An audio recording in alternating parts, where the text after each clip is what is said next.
नमस्कार दोस्तों, आप देख रहे हैं मुद्दे की बात और आज का मुद्दा है ईरान और अमेरिका इजराइल युद्ध। मित्रों, क्या दुनिया एक और बड़े युद्ध की तरफ बढ़ रही है? क्या ये सिर्फ ईरान और अमेरिका इजराइल का संघर्ष है या इसके पीछे छिपा है एक बहुत बड़ा गेम, सुपर पावर का गेम? 28 फरवरी 2026 एक ऐसा दिन जब अचानक अमेरिका और इजराइल ने मिलकर ईरान पर बड़े हमले किए और फिर जो शुरू हुआ वो सिर्फ एक युद्ध नहीं बल्कि पूरी दुनिया को हिला देने वाला संकट बन गया। लेकिन सवाल है कि ये युद्ध शुरू क्यों हुआ? इसमें संयुक्त राष्ट्र क्या कर रहा है? और सबसे बड़ा सवाल, क्या अब युद्ध रुक सकता है? तो आज के इस वीडियो में हम आपको बताएंगे पूरी सच्चाई, शुरू से लेकर आज तक की ताजा स्थिति तक। बस आप बने रहें हमारे साथ।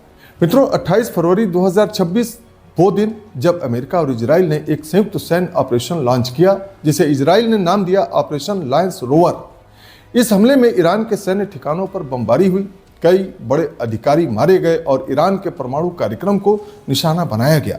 इसके जवाब में ईरान ने भी सैकड़ों ड्रोन और मिसाइलों से हमले किए और इजराइल, अमेरिका और खाड़ी देशों को निशाना बनाया। यानी ये सिर्फ दो देशों का युद्ध नहीं रहा बल्कि पूरा मिडिल ईस्ट युद्ध के दायरे में आ गया। अब सबसे बड़ा सवाल यह है कि आखिर ये युद्ध शुरू क्यों हुआ? तो इस युद्ध होने के पीछे कई कारण हैं। पहला कारण परमाणु हथियार है, यानी ईरान के न्यूक्लियर प्रोग्राम को इस युद्ध का एक अहम कारण माना जा रहा है। अमेरिका और इजराइल का दावा है कि ईरान परमाणु हथियार बना रहा है, जबकि ईरान का कहना है कि हम सिर्फ परमाणु ऊर्जा के लिए काम कर रहे हैं, परमाणु हथियार नहीं बना रहे हैं। यही सबसे बड़ा टकराव का कारण बना हुआ है आज के डेट में। इसके अलावा एक कारण सत्ता परिवर्तन करना भी है। अमेरिका के राष्ट्रपति ने खुलकर कहा है कि ईरान की सरकार बदली जानी चाहिए। इसका मतलब है कि सिर्फ सैन्य हमला नहीं बल्कि पूरी सरकार को हटाने की कोशिश हो रही है। इसके अलावा क्षेत्रीय वर्चस्व भी एक प्रमुख कारण है। ईरान और इजराइल के बीच दुश्मनी वर्ष 1979 से चल रही है। मित्रों, ईरान हिजबुल्लाह और हमास जैसे समूहों को सपोर्ट करता है, जबकि इजराइल इसे अपने अस्तित्व के लिए खतरा मानता है। इस युद्ध में सबसे अहम भूमिका पूरे विश्व के लिए महत्वपूर्ण रहे हार्मुज जल संधि भी है। दुनिया का लगभग 20% तेल यहीं से गुजरता है। ईरान ने इसे कंट्रोल करने की धमकी दी है। मतलब साफ है कि अगर ये रास्ता बंद हुआ तो पूरी दुनिया की अर्थव्यवस्था हिल सकती है। अभी हाल के महीनों में अमेरिका और ईरान के बीच परमाणु वार्ता चल ही रही थी कि अचानक हमला हो गया, यानी बातचीत खत्म हो गई और युद्ध शुरू हो गया। अब मित्रों, इस युद्ध के बीच सबसे बड़ा सवाल ये उठ रहा है कि इसमें यूनाइटेड नेशंस और सुरक्षा परिषद की भूमिका क्या है? आखिर यूनाइटेड नेशंस क्या कर रहा है? क्या संयुक्त राष्ट्र ने दोनों पक्षों से युद्ध रोकने की अपील की है? क्या नागरिकों की सुरक्षा की बात कही है? और क्या अब तक कोई बातचीत शुरू करने की कोशिश की गई है? तो जैसा कि हम जानते हैं, सुरक्षा परिषद में 5 अस्थायी सदस्य हैं: अमेरिका, रूस, चीन, ब्रिटेन और फ्रांस।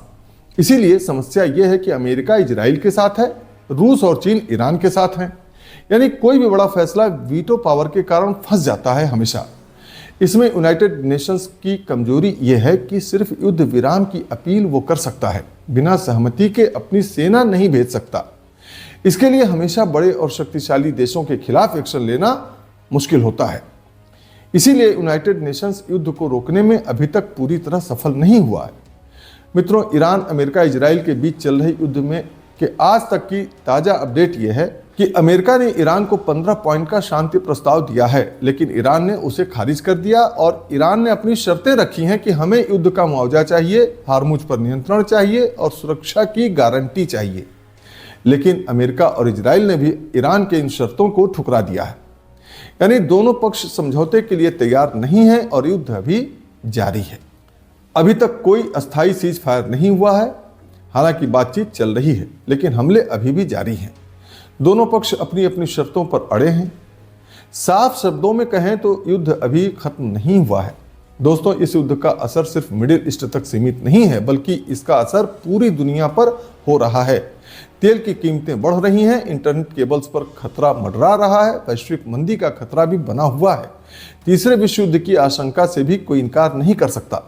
तो दोस्तों, इस प्रकार से ये सिर्फ एक युद्ध नहीं है बल्कि शक्ति, राजनीति और नियंत्रण का खेल है।